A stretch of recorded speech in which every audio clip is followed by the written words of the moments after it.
예, 창세기 말씀을 이전에 언제 봤나 봤더니 6월 달에 봤더라고요. 6월 달에 창세기 35장을 보고 베델로 돌아가라 말씀을 보고 그리고 이제 여름 수련회며 뭐며 쭉 해가지고 지금까지 온 것 같습니다. 그래서 올해 이제 창세기를 마무리를 이제 지어야 되니까 내년에는 이제 다른 거 볼 거거든요. 그래서 올해는 창세기를 마무리할 생각으로 다시 이제 37장으로 돌아왔습니다. 창세기를 통해서 세상의 시작과 인간의 타락과 그 다음에 하나님의 구원이 어떻게 이루어졌는지 우리는 이 창세기를 통해서 지켜봤습니다. 세상이 갈수록 타락해져 갑니다. 계속해서 시간이 갈수록 죄는 더 번져가고 더 악은 짙어집니다. 근데 그럴수록 하나님께서 창세기를 보니까 사람을 통해 또 이 세상을 구원하는 통로를 열어가시는 것도 우리가 이 창세기를 통해서 살펴보았습니다. 노아를 통해서 홍수 심판에서 살 길을 열어주시고 또 아브라함이라는 사람을 부르셔서 복의 근원, 너는 복 그 자체가 될 것이다. 그렇게 말씀하시고 아브라함의 삶을 통해서 하나님의 복받은 삶이 어떠한 것인지를 알려주셨습니다. 아브라함에게 주신 복은 그 아들 누구죠? 이삭에게 이어지고 또 그 아들 야곱에게까지 그 복의 계보가 이어져 가는 것도 우리가 잘 알고 있습니다. 야곱의 인생을 우리가 마지막으로 살펴봤었는데 정말 파란만장한 인생을 살았습니다. 형이 받을 복을 가로챘다가 도망자 신세가 돼가지고 20년을 그냥 고생을 하다가 다시 돌아왔죠. 큰 이제 빈손으로 시작해서 결국에는 큰 재물과 가족을 거느린 거부가 되어서 이제 돌아왔습니다. 근데 이제 이 바로 전에 봤던 35장의 말씀을 보면 야곱이 곧 문제가 이제 당장의 문제가 해결되고 나니까 마음이 또 교만해져 가지고 하나님이 부르신 하나님과 교제하는 자리가 있어요. 헤브론 그 자리가 있는데 거기까지 가지 않고 겉을 돌죠. 하나님이 약속하신 가나안 땅에 들어가긴 했는데 겉핥기식으로 겉을 계속 돌면서 거기서 머물게 됩니다. 그러다가 야곱 집안에 어떤 일이 생기죠? 딸 디나가 세겜족 추장의 아들에게 이제 겁탈을 당하게 되고 그래서 그 아들들이 또 들고 일어나서 그 세겜족 사람들을 또 막 다 죽이는 이제 이런 어떤 이 문제가 생기면서 그 지역 안에서 부족 간의 전쟁이 일어날 수도 있는 그런 위기를 맞이하게 될 때 그때 정신을 차린 야곱에게 하나님께서 다시 말씀하신 게 뭐예요? 베델로 돌아가라. 다시 예배의 자리로 하나님을 만나는 자리 베델 하나님의 집으로 돌아가라는 말씀을 주셨고 야곱이 이제 돌아가서 정착했다는 이야기입니다. 하나님께서는 우리와 깊이 교제하기를 원하십니다. 우리와 함께 하기를 원하십니다. 겉도는 신앙을 하나님은 절대로 원하시지 않고 우리가 예수를 믿고 신앙생활을 한다면 그 중심에서 뜨겁게 하나님과 교제하기를 원하시는 거예요. 주일 성수만 하고 그냥 주일날 얼굴 도장만 찍는 그런 썬데이 크리스천으로 살아가기를 하나님 절대로 원하지 않으시고 신앙의 자리에 깊이 들어와서 함께 하나님과 함께하며 매일매일의 삶을 하나님과 함께하기를 너무나도 하나님은 원하신다는 거죠. 우리가 아무리 좋은 곳에 있어도 하나님과 함께하지 않으면 우리의 삶은 광야처럼 메말라 갈 수밖에 없어요. 근데 반대로 우리가 하나님과 동행하면 우리가 광야 같은 곳에 있을지라도 그곳은 넉넉한 하나님의 집 안방이라는 것을 우리가 깨닫게 되는 거죠. 그게 신앙생활의 묘미고 그런 신앙생활의 묘미를 저와 여러분들이 삶 속에서 누리다가 이렇게 주일날 모여서 순모임을 하게 되면 그 묘미를 같이 나누는 것이 신앙생활의 큰 기쁨이 되는 겁니다. 그런 기쁨이 여러분들에게 있기를 원합니다. 아무도 대답 안 하지만 그렇게 되기를 저는 원하고 있습니다. 자, 오늘 이제 37장을 볼 텐데요. 본문은 어떤 이야기를 하는가? 37장부터 마지막까지는 요셉이라는 사람에게 포커스를 맞춰서 창세기가 이야기를 하고 있습니다. 창세기에 소개된 성경 역사 속에 4명의 족장이 등장을 하죠. 아브라함, 이삭, 야곱, 요셉 이렇게 되어 있는데요. 이 아브라함 아무래도 이제 믿음의 시초기 때문에 제일 중요한 인물이고요. 그리고 이제 요셉 이 사람도 굉장히 유명하고 이제 중요할 수밖에 없는 게 아브라함에게 할애된 장이 14장이고 요셉에게도 동일하게 14장의 이야기가 이제 분량이 할애가 되어 있습니다. 그러니까 굉장히 중요한 인물이죠. 또 요셉이라는 사람은 이제 뭐 성경 학자들이나 책을 찾아보면 예수 그리스도를 예표하는 인물로 대표적인 인물로 소개가 되어 있습니다. 예표, 상징하는 구약에는요 예수님을 상징하는 어떤 사건이나 장소나 물건이나 어떤 의식이나 아니면 사람, 인물이 등장을 해요. 그 사람의 인생 속에 예수님이 보이는 거죠. 그래서 예수님에 대해서 우리가 이제 기대할 수 있도록 그렇게 만들어주는 게 구약에 있는 부분들이 있는데, 예수 그리스도에 대한 힌트를 이 요셉의 삶에서도 우리가 볼 수 있다는 겁니다. 아브라함이 하나밖에 없는 아들 이삭을 제물로 바친 것, 하나님이 하나밖에 없는 독생자를 우리에게 주신 것, 뭐 이런 어떤 그림들을 비슷하게 우리가 볼 수 있는 것처럼 이제 그렇게 이해를 하면 될 것 같습니다. 또 이삭이 제물로 바쳐질 때 아버지의 뜻이라서 그냥 순종하고 그 제물에 그냥 그렇게 바쳐지잖아요. 그것처럼 예수님께서 아버지의 뜻을 따라서 이 땅에 오셔서 십자가에서 죽으시는 것, 이제 이런 어떤 그 이미지들이 이제 예표로서 보여지는 부분들이 있다는 거죠. 근데 그렇게 볼 때 요셉의 삶은 여러 군데에서 예수님의 삶과 비슷한 부분들이 있습니다. 가장 낮은 노예로부터, 우리 요셉의 이야기는 다 알고 있잖아요, 그죠?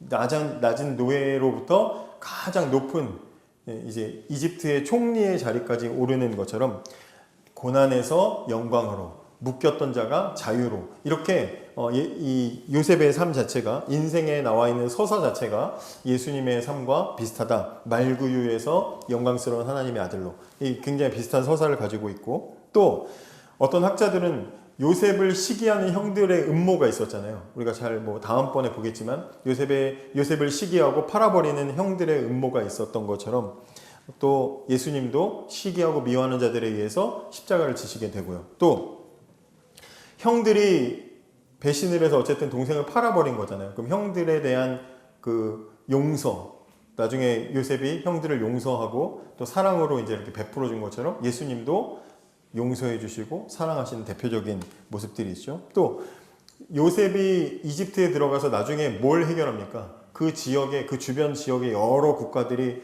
당하게 될 그 가뭄이라는, 7년 동안의 가뭄이라는 문제를 대비하는 역할을 하게 되잖아요. 그래서 요셉 한 사람을 통해서 많은 사람이 구원을 받는 것처럼 예수님 한 분을 통해서 많은 사람들이 구원을 받게 되는 이런 인생의 어떤 모양과 서사가 굉장히 비슷하다라는 겁니다. 뿐만 아니라 요셉의 삶은 예수 믿는 우리 신자들의 삶에서도 굉장히 승리를 얻는 어떤 하나의 모형, 하나의 어떤 그 표본과 같은 그런 모습을 보여주게 돼요. 창세기에 보면은 요셉과 함께 중요한 8명의 인물들이 우리 신앙생활에 교훈을 주는 모습들을 보게 되는데, 예를 들어서 아담이라는 사람, 아담은 믿음의 본질을 예표합니다. 그래서 아담은 하나님을 믿은 첫 번째 사람이고, 아직 불분명한 하나님의 구원의 약속을 믿는 모습을 보게 되죠. 잘 아시는 대로 아담이 이제 하나님께 저주를 받을 때 아직 뭐 이루어진 것도 하나도 없지만 하나님 뭐라고 하셨어요? 여자의 후손이 뱀의 후손의 머리를 상하게 할 것이다. 구원을 약속하시잖아요. 원시복음을. 근데 그 내용을 아직 이루어지지 않았지만 아담은 믿고 자기 아내의 이름을, 원래는 죄를 지었기 때문에 죽어야 마땅한데 자기 아내의 이름을 뭐라고 짓습니까? 하와. 그 뜻이 뭐라고 그랬죠? 뜻이 뭐라고 그랬죠? 생명이라는 뜻으로 지었습니다. 그래서 하나님이 하신 구원의 약속을 믿은 믿음의 첫 번째 사람이죠. 또 아벨 같은 사람은 믿음의 근거를 또 예증하기도 하고요. 간단하게 넘어가면 에녹이라는 사람, 하나님과 함께 동행했던 사람 에녹의 이야기가 창세기 기록되어 있는데, 세상 대부분의 사람들이 그렇게 살지 않을 때 하나님과 동행했던 사람, 그래서 믿음의 동행은 어떤 것인지를 우리에게 알려주고요. 또 노아라는 사람은 믿음의 인내가 무엇인지를 우리에게 알려주죠. 하나님이 120년 동안이나 방주를 만들게 했는데 그때까지 계속해서 믿음으로 기다리면서 자기 가족들을 구원에 이르게 하죠. 또 아브라함이라는 사람은 믿음의 순종, 보이지도 않는 곳으로 하나님 가라고 하실 때 믿고 가는, 그 길로 나아가는 믿음의 순종을 상징하게 되죠. 그래서 이런 성경의 인물들을 쭉 볼 때 우리가 신앙생활은 이런 것이구나, 믿음은 이런 것이구나 라는 걸 우리가 배우게 되죠. 이삭은 믿음의 능력을 또 이렇게 예표하게 됩니다. 또 야곱이라는 사람은 믿음의 연단, 잘못된 길 지 마음대로 살았잖아요. 근데 그러고 나중에 다시 돌아올 때 믿음의 연단에 대해서 깨닫게 되고요. 마지막으로 이 요셉, 오늘 우리가 보게 될 이 요셉은 어떤 사람이냐? 믿음의 승리를 우리에게 보여주는 인물입니다. 믿음의 승리, 믿음으로 그 자리에 있으면 반드시 하나님 믿고 기다리면 우리의 삶을 승리로 이끌어 가신다. 누구를 봐라? 저 요셉을 보면 알 수 있다 라고 우리에게 믿음의 승리를 이야기해 줍니다. 우리가 창세기를 통해서 여러 이제 인물들을 봤는데 그 인물들이 다 위기 앞에서 어렵고 또 부족한 모습들을 보게 됩니다. 아브라함과 같은 사람은 자기 부인을 2번이나 자기 여동생이라고 속이기도 했고요. 또 이삭은 눈이 멀도록 나중에는 큰아들 에서가 주는 고기에 환장을 해가지고, 죄송하지만 환장을 해가지고 큰아들에게 복 주려고 하나님 뜻을 거스르려고 하기도 했고요. 야곱의 인생은 대부분 거짓말로 가득 채워진 그런 인생을 살았습니다. 그래서 믿음의 인물들이라고 하기에는 조금 그 문제를, 역경을 헤쳐나가는 그 과정이 조금 좀 부족하고 좀 아쉬운 부분들이 참 많아요. 근데 여러분 잘 아는 대로 요셉은 어때요? 여러분들 요셉의 이야기들을 잘 아시겠지만 요셉은 위기를 만났을 때 그 위기를 참 너무나도 모범적으로 아름답게 극복해내는 것을 보게 됩니다. 형들에 의해서 팔려나갔죠. 근데 뭐 형들에게 복수하겠다고 막 길을 쓰고 도망가지 않았습니다. 보디발 장군의 집에서 그 아내의 유혹을 거절했다가 억울한 누명을 쓰게 됐죠. 저 같으면 속 터져 죽을 것 같은데 그런데도 묵묵하게 참고 견디죠. 감옥 안에서 만난 사람들을 통해서 어떻게 보면 빨리 자기가 이렇게 로비를 해가지고 어떻게든지 이제 좀 빨리 빠져나갈 수도 있을 수도 있었는데 그런 상황이 분명히 충분히 있었는데도 불구하고 때를 기다리고 끝까지 참고 기다린 사람. 그렇게 해서 하나님의 때를 기다렸고 결국에는 하나님께서 직접 그의 인생을 높여주었던 그런 인생을 살았잖아요. 그러니까 그 앞에 있었던 그 선조들하고는 다르게 믿음의 길을 걸어가는데 굉장히 그 믿음의 길을 잘 온전하게 걸어간 사람이라는 거죠. 흔들림도 없었고 불평도 하지도 않았고 세상과 타협하지도 않은 그런 이 요셉의 인생을 보면서 우리도 내가 낮은 자리에 있을 때도 하나님은 나를 아시고 계시고 내가 억울한 상황에 있어도 하나님은 내 억울함을 아시고 그래도 묵묵하게 참고 기다리면 하나님께서 이 문제들을 승리로 해결해 주시는구나라는 것을 우리가 기대하게 되는 거죠. 자, 그런데 오늘 이 위대한, 앞으로 이제 이후에 읽을 내용 속에서는 이렇게 위대한 이 요셉의 초창기의 이야기가 오늘 우리가 읽은 본문에 남겨져 있는데 이 말씀을 통해서 우리가 얻을 수 있는 결론은 뭐냐면 정말 하나님은 로마서 8장 28절 말씀 뭔지 아세요? 로마서 8장 28절 우리 성도들이 많이 좋아하는 말씀 중에 하나인데 우리가 알거니와 하나님을 사랑하는 자 곧 그의 뜻대로 부르심을 입은 자들에게는 뭐예요? 모든 것이 합력하여 선을 이루느니라. 롬 8:28 이 말씀 있잖아요. 이 말씀에 딱 맞는 사람이라는 거예요. 그 사람 혼자서 잘 되는 게 아니라 모든 것이 하나님 선택한 사람은 모든 것이 합력하여 결국에는 그 삶이 선하게 귀결된다라는 것을 보여주는 가장 큰 좋은 예시가 되는 인물이 바로 이 요셉이라는 사람입니다. 그래서 이제 그 삶을 보면 1절에 보시면 야곱이 가나안 땅 곧 그의 아버지가 거류하던 땅에 거주하였으니 이렇게 되어 있습니다. 야곱은 드디어 가나안 땅에 거주하게 됐습니다. 그 아버지 이삭은 거류했는데 야곱은 거주했습니다. 거류했다라는 말과 거주했다라는 말은 아직 거류했다는 것은 불안정하게 그곳에 있었다는 거예요. 하나님이 약속하신 가나안 땅에 왔는데 아브라함도 이삭도 아직은 그곳에서 정착하기에는 조금 불안정한 상태. 하나님 약속이 온전하게 이루어지지는 않았어요. 그런데 야곱 때에 와서 드디어 야곱 때에 와서 뭐예요? 그 땅에 정착하게 됐어요. 하나님 약속하신 땅에 드디어 온전하게 살게 된 거죠. 그러니까 하나님의 복이 그 약속 그 자리에 이제 온전하게 이루어졌다. 이제 이걸 말해주고 있는 겁니다.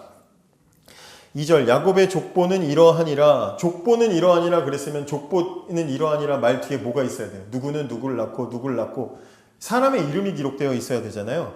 그런데 보통은 그렇게 되어 있는데 성경 속에 구원의 역사에서 중요한 인물들을 소개할 때 그들의 족보를 소개할 때는 단순히 누구는 누구를 낳고 족보만 소개하는 게 아니라 그 사람의 서사가 기록되어 있어요. 그래서 뭐 아담이나 노아의 경우도 족보와 함께 그 사람의 이야기가 소개되어 있고 아브라함이나 이삭이나 야곱 우리가 살펴봤던 이 족장들은 아예 그냥 누구 이름이 아니라 그 사람들을 어떻게 하나님께서 그렇게 이끌어 오셨는지에 대한 이 서사가 기록되어 있는 것을 보게 됩니다. 야곱도 마찬가지로 야곱의 족보는 이러하니라 그러놓고 이제 그 삶을 통해서 그의 집안을 통해서 하나님이 어떻게 일하셨는가 그 서사를 소개를 해주고 있죠. 자, 2절을 다시 보면 야곱의 조건이 이러하니라. 요셉이 17세 소년으로서 그의 형들과 함께 양을 칠 때에 그의 아버지의 아내들 비라와 실바와 아들들과 더불어 함께 있더니, 이렇게 되어 있어요. 중요한 부분이 여기 있죠. 하나님께서 아브라함을 부르셨고 복을 줬습니다. 그 복이 아들들에게 이어졌죠. 아브라함에게 하나님 복 주셨는데 아브라함 다음에 누가 복을 받습니까? 아브라함 다음에 이삭이 복을 받죠. 근데 아브라함에게는 원래 아들이 누구 몇 명 있었어요? 2명 있었죠. 2명 있었죠. 하갈을 통해서 나왔던 이스마엘이 있었고, 그 다음에 이삭이 있었잖아요. 근데 하나님은 둘 다 복 주시지 않고 누구에게 줬어요? 그 중에 이삭에게 복을 줬죠. 이삭에게도 아들이 둘이 있었습니다. 누구요? 에서와 야곱이 있었죠. 근데 하나님은 둘 다 복 주지 않고 누구한테 줬어요? 야곱에게 복을 주셨습니다. 이렇게 하나님이 선택한 사람에게, 선택한 자녀에게 하나님의 복이 쭉 이어져 왔는데, 그런데 야곱은 어떻게 돼 있어요? 야곱은 그 아내들과 야곱의 아내가 넷이거든요. 4명의 아내에게서 총 12명의 자식을 낳는데 그들이 함께 하나님 복 주시는 가나안 땅에 함께 살아요. 그러니까 야곱의 자손 때부터는 이제 그 가족 전체, 그 집안 전체에게 하나님께서 복을 주시는 거예요. 그 전까지는 선택된 한 사람에게만 주셨는데 그 집안 전체에게 복을 주시는 거예요. 그래서 지금 저와 여러분에게도 하나님의 그 복이 이어지고 있는 거죠. 자, 그렇게 선택받은 백성으로 살아가게 됐고요. 그리고 2절에서 또 우리가 알 수 있는 게 뭡니까? 요셉이라는 사람이 나이가 몇 살인지 알 수 있죠. 그리고 그 다음 절을 이렇게 보면 요셉은 형들에게 미움받았다는 것을 알게 됩니다. 뭐 남을 미워하는 게 좋은 일은 아니지만 뭐 인생을 살다 보면 미운 사람이 있어요, 없어요? 생겨요, 안 생겨요? 안 생깁니까? 가연이는 전혀 그런 거 없다는 듯이, 왜요? 왜 사람을 미워해요? 이렇게 쳐다보는데. 예. 미워하는 사람 생겨요, 안 생겨요? 솔직히 미워 죽겠는 사람 생기죠. 정말 꼴 보기 싫은 사람이 생깁니다. 살다 보면. 저만 그런지 모르겠지만 생겨요. 근데 하필이면 지금 누가 미움을 받아요? 요셉이 미움을 받아요. 앞에서 제가 소개해드린 대로 엄청나게 위대한 일을 하는 사람이잖아요. 심지어 막 억울한 일을 당했는데도 묵묵하게 견뎌내는 사람이잖아요. 그런 이 요셉이라는 인물이 도대체 뭘 잘못해가지고 미움을 받는가? 저는 어릴 적에 이 요셉 이야기를 들으면서 요셉은 너무나 순수하고 티 없는 소년이야. 막 꿈꾸는 소년, 뭐 그런 옛날에 막 꿈을 가지세요. 요셉처럼 그런 얘기 많이 했단 말이죠. 너무 순수한데 형들이 타락한 거야. 형들이 너무 못된 거야. 그래서 형들이 그 동생 잘 되는 꼴을 못 봐가지고 시기 질투했다. 저는 그렇게 이제 생각을 하고 요셉 편을 가지고 봤어요. 자, 그런데 본문을 보니까 일단 요셉의 나이가 몇 살입니까? 17살입니다. 17살. 제가 어릴 때 제가 가졌던 요셉의 이미지는 그림도 그 교회 이렇게 그림 같은 것도 보면은 어린이처럼 그려놔서 뭐 8세에서 뭐 한 10세 정도, 10세 표현 좀 건데 10세 정도? 8세에서 10세 요 정도 될 것 같은데 17세, 17세, 17살이면은 미둥이 너 몇 살이냐? 너 17이지? 18이냐? 19이냐? 17이면요 고등학생 나이, 고등학생 나이면, 고등학생 정도면 눈치껏 뭐 다 알만한 거 다 아는 나이잖아, 그죠? 예, 지가 다 알아서 한다고 방문 닫는 나이잖아요. 눈치가 있는 나이란 말이죠. 근데 요셉은 그러지 못한 거예요. 뭐 했다고? 2절에 뭐라 그래요? 형들의 잘못을 막 갖다가 아빠한테 일러 바쳤다는 거죠. 특히 이제 이 당시에는 막 10대 때도 결혼하고 어쩌면 막 자식도 막 있을 수 있고 빨리 결혼하면 그럴 수도 있는 그런 나이인데 어른스럽지 못하다는 거예요. 주특기가 고자질하기. 이거라는 거죠. 3절에 요셉은 노년에 얻은 아들이므로 이스라엘이, 야곱 얘기하는 거죠. 야곱이 여러 아들들보다 그를 더 사랑함으로 그를 위하여 채색옷을 지었더니 그의 형들이 아버지가 형들보다 그를 더 사랑함을 보고 그를 미워하여 그에게 편안하게 말할 수 없었더라. 도대체 얼마나 그랬길래 형들을 이렇게 다 불편하게 만드냐 이 말이죠. 12명의 형제 중에 이 요셉은 몇 번째냐면 11번째예요. 11번째. 그러니까 막내 중에 막내, 애기 중에 애기잖아요. 근데 그런 애가 형들을 다 불편하게 지금 만들고 있어요. 그도 그럴 것이 그 아버지 야곱이 다른 형들한테는 그렇게 안 해주는데 요셉은 내가 늙어서 낳은 아들, 우리 아들, 내 새끼 그러면서 그냥 막 눈에 넣어도 아프지 않을 내 새끼 막 그러면서 거기다가 채색 옷을 갖다가 입혀줬대요. 다시 말해서 뭐 다른 형들은 유니클로 가가지고 막 이렇게 1+1 할 때 그런 데 옷 사줬는데 얘는 막 이제 명품으로 옷을 입혀줬다는 얘기죠. 그럼 얼마나 눈꼴 사납겠어요.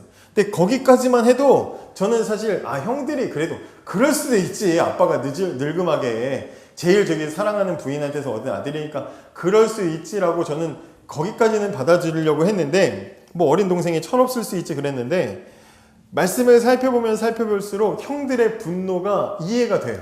왜냐? 그럴 만한 이유가 있는데 요셉에게 야곱이 지어준 옷이 뭐예요? 채색 옷이라고 되어 있죠. 저는 그래서 어릴 때는 다른 형들은 다 흰 옷 입은 무채색 옷을 입었는데 얘만 이제 뭐 이렇게 알록달록한 옷을 입었다. 그렇게 상상을 했는데 이 유대인들이 입는 옷은요. 그냥 무색의 긴 치마 같은 옷을 하나 입고 속에 입고 그 위에다가 조끼처럼 생긴 이제 겉옷을 걸치는 이제 그런 형태로 되어 있어요. 이제 성탄절 되면 연극할 텐데 이제 그런 옷 그렇게 입잖아요. 뭐 성가대 가운 같은 거 보통 입잖아요. 이제 그렇게 긴 옷에다가 위에 입는데 그 위에 이제 캐토네트라는 옷을 입을 때 그게 보통은 다 팔이 짧아요. 팔이 짧아요. 근데 지금 여기서 말하는 이 채색 옷, 요셉이 입었던 채색 옷은 그 겉옷인데 손끝까지 발끝까지 길게 치렁치렁한 그런 옷이라는 거예요. 긴 옷을 입었다는 거예요. 원래 기본적으로는 짧은 옷인데 긴 옷을 입었다는 거죠. 그게 무슨 얘기를 하는 거냐 이게. 소매가 짧은 옷은 일반적으로 일하기 위해서 입는 옷이에요. 일꾼들의 복장입니다. 지금 이 형제들이 뭐 했다고요? 나가서 양치기 했죠. 그러니까 양을 칠 때 일해야 되는데 소매가 짧은 옷을 입은 거죠. 근데 그 중에 그 늙음하게 나왔다는 명품으로 둘러싼 이 아들 요셉은 뭐 입었다고요? 긴 옷을 입었다고요. 긴 옷은 일꾼의 옷이 아니라 감독자의 옷인 거예요. 관리자의 옷, 지도자의 옷을 입고 있는 거예요. 주인의 옷. 그러니까 아버지가 자기도 형 애서하고 자기하고 부모가 다 다른 서로 편애해가지고 상처받았던 사람이 자기 아들도 그렇게 아들들 중에 하나를 그렇게 편애를 하면 어떻게 해요, 그죠?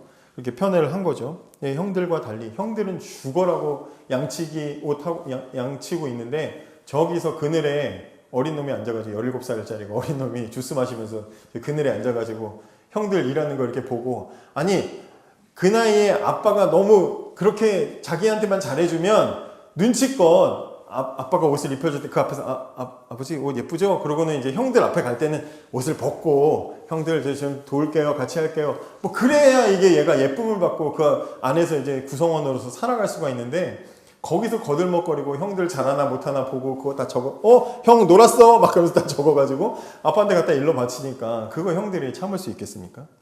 형들이 참을 수가 없는 거죠. 형들이 화가 나는 부분이 바로 여기에 있다는 거죠. 고등학생 정도 나이 됐으면 눈치껏 했어야 되는데 형들이 주인 노릇을 형들에게 하면서 다 일러 바치니까 화가 나는 거죠. 그래서 자기들끼리 편안하게 말할 수 없었다. 4절에 그러죠. 그를 미워하여 그에게 편안하게 말할 수 없었다. 이 말을요 직역하면 뭐냐면 형들이 요셉을 미워하여 요셉에게 샬롬이라고 말할 수 없었더라 이거예요. 샬롬 이건 이 사람들 인사잖아요. 근데 너무 싫어가지고 꼴도 보기 싫어서 인사도 하기 싫은 그런 사람, 여러분들 그런 사람 있는지 모르겠지만 온 거 아는데 일부러 모른 척하는 길을 쓰고 모른 척하는 그런 상태가 됐단 말이에요. 그만큼 싫어하는 거죠.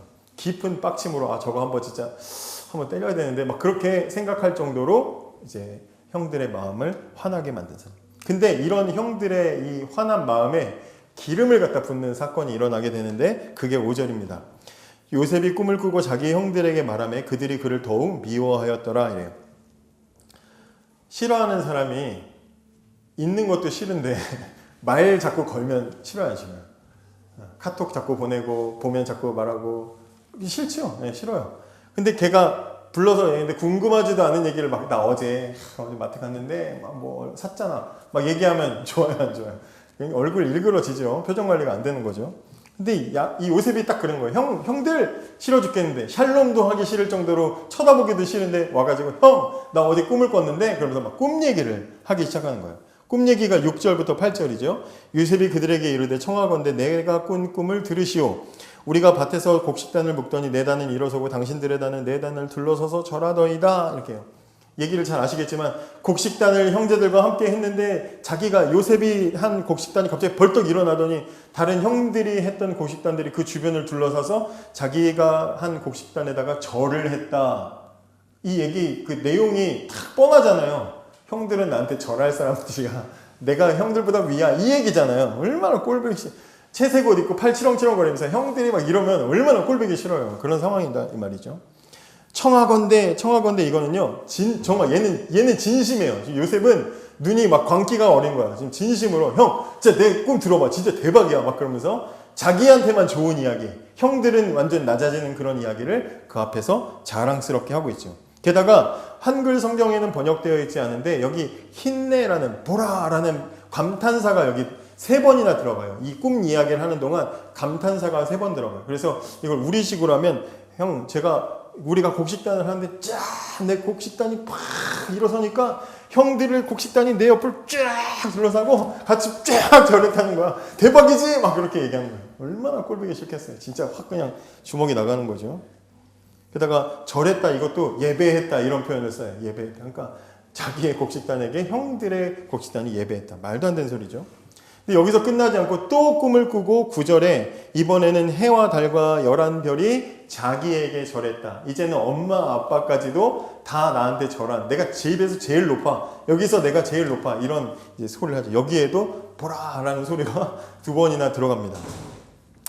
형들은 막 분이 막 차올랐죠. 너무너무 듣기 싫고 꼴보기가 싫은 거죠. 근데 그 이야기를 들은 그 아버지 야곱의 반응은 어떻습니까? 그의 형들은 10절부터 한번 읽어볼까요? 10절부터 시작. 그가 그의 꿈을 아버지와 형들에게 말하매 아버지가 그를 꾸짖고 그에게 이르되 내가 꾼 꿈이 무엇이냐? 나와 내 어머니와 내 형들이 참으로 가서 땅에 엎드려 내게 절하겠느냐? 그의 형들은 시기하되 그의 아버지는 그 말을 간직해 두었더라. 아버지는 그 말을 간직해 두었다. 이건 무슨 얘기겠어요? 야곱은 우리 아들이 혹시 그러려나 하고 마음에 깊이 생각을 했다는 거죠. 그럴까? 그럴 수 있을까? 지금 자기가 좀 편해 좀 하지 말지. 채색옷 같은 거 좀 벗기고 형들하고 좀 원만하게 지내게 좀 해주지. 그 안에서 그럴까 하고는 근데 또 형들이 화가 난 게 눈치가 보이니까 얘가 철없이 구는 게 보이니까 예끼 이 녀석아 다시는 그러지 말아라 그러면서 이제 이렇게 겉으로만 약간 혼내는 꾸중하는 신용을 하게 됩니다. 자 이제 제가 이렇게 요셉의 이야기를 해드렸는데 여러분들이 들으시기에 지금도 주일학교 때 들었던 것처럼 요셉이 해맑고 꿈꾸는 소년 그런 정말 선한 어린이로 보여지시나요? 어떠세요? 마치 저는 이걸 이렇게 보면서 마치 어렸을 때는 아기 공룡 둘리에서 둘리가 좋았다가 나이를 먹고 나니까 이제 고길동 아저씨가 불쌍하게 여겨지는 둘리 저거는 막 그러면서 막 화가 나는 그런 심정이 아닌가 이런 생각을 하게 됐어요. 잘난 척하는 사람들 되게 싫어하잖아요. 우리가 눈치 없는 사람도 별로 안 좋아하죠. 무례한 사람도 굉장히 싫어합니다. 근데 나이도 어린데 잘난 척하고 눈치 없고 무례한 걸 다 가지고 있어요. 이런 철없는 어린 사람이 어쩌다 아버지 잘 만나서 그 앞에서 주인 행세하면서 형들 잘못이나 갖다 일러 바치는 그런 모습을 그 형들은 견디기가 힘들었을 겁니다. 오늘 이 말씀 속에 소개된 이 요셉이라는 인물은 우리가 알듯이 나중에 이룰 수 있는 그 많은 업적과 그 삶의 역경들을 헤쳐나가는 그 모습과는 다르게 너무나도 성숙하지 못한 사람, 눈치 없는 사람, 자기중심적이고 이기적인 사람, 남들의 잘못을 고자질하는 쉽게 말하는 입이 가벼운 그런 사람이에요. 부족한 사람입니다. 눈치도 없는 그런 사람으로 나타나고 있어요. 보여지고 있어요. 여러분 하나님께서 이 말씀을 우리에게 왜 주셨는가 생각해 봐야 됩니다. 이후에 우리가 요셉이 어떤 인생을 살아가게 되면 어떤 결과들을 낳게 되는지 우리는 잘 알고 있습니다. 자기 민족을 먹여 살리고 그 주변에 있는 국가들도 먹여 살립니다.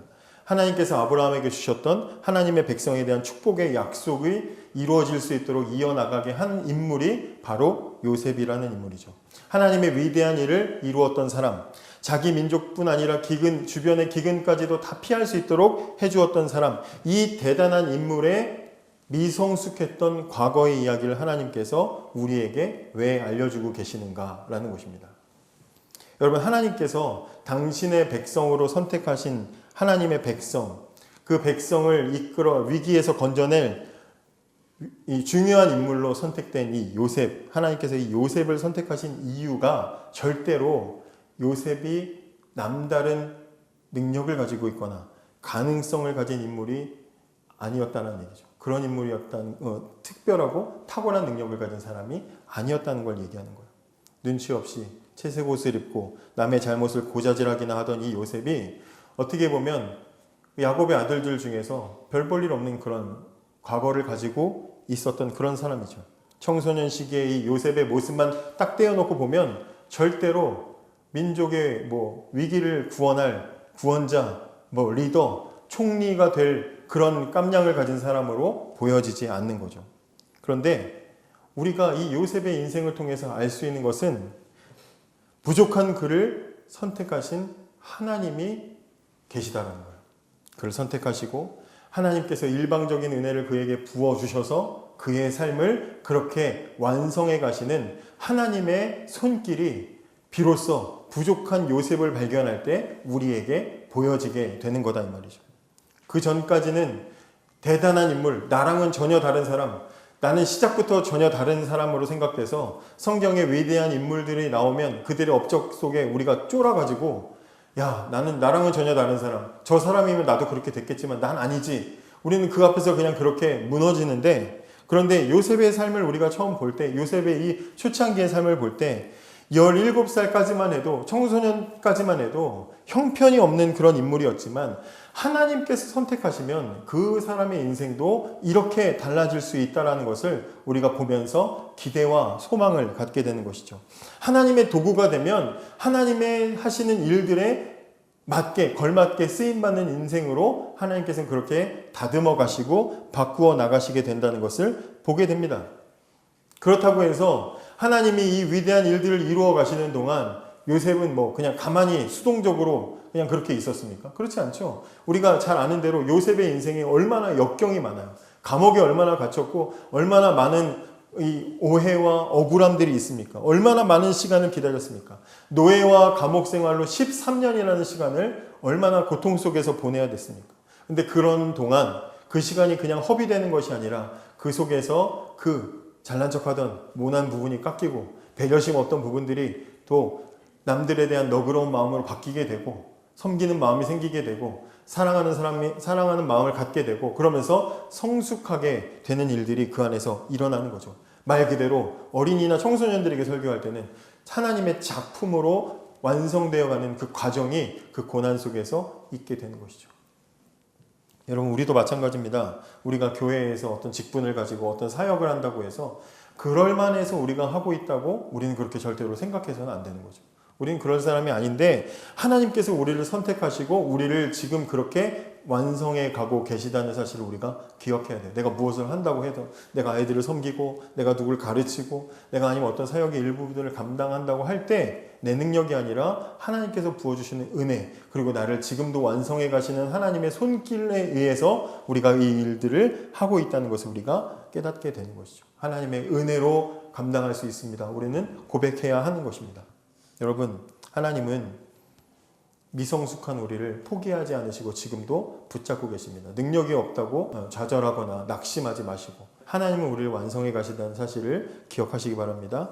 아직 멀었다 하고 주저앉지 마시고 부르심의 믿음으로 반응할 수 있어야 합니다. 이후에 이제 살펴보게 될 요셉의 삶처럼 억울한 상황이 혹시 있을 때라도 또는 내가 생각하지 않은 상황으로 이끌려 간다고 할지라도 하나님이 나를 훈련하고 계시다는 사실을 기억하고 우리의 믿음의 자리를 잘 지켜나갔으면 좋겠습니다. 요셉을 통해 그 시대를 구원하신 것처럼 또 고난의 시간들이 우리에게 있다면 피하지 않고 그 속에서 일하시는 하나님의 손길을 함께 바라볼 수 있어야 합니다. 그렇게 우리가 순종이 쌓여 나아갈 때 하나님께서는 우리를 통해서 우리의 세대를 또 구원하는 도구로 사용하실 줄을 믿으시기를 바랍니다. 우리 시간 함께 같이 기도하겠습니다.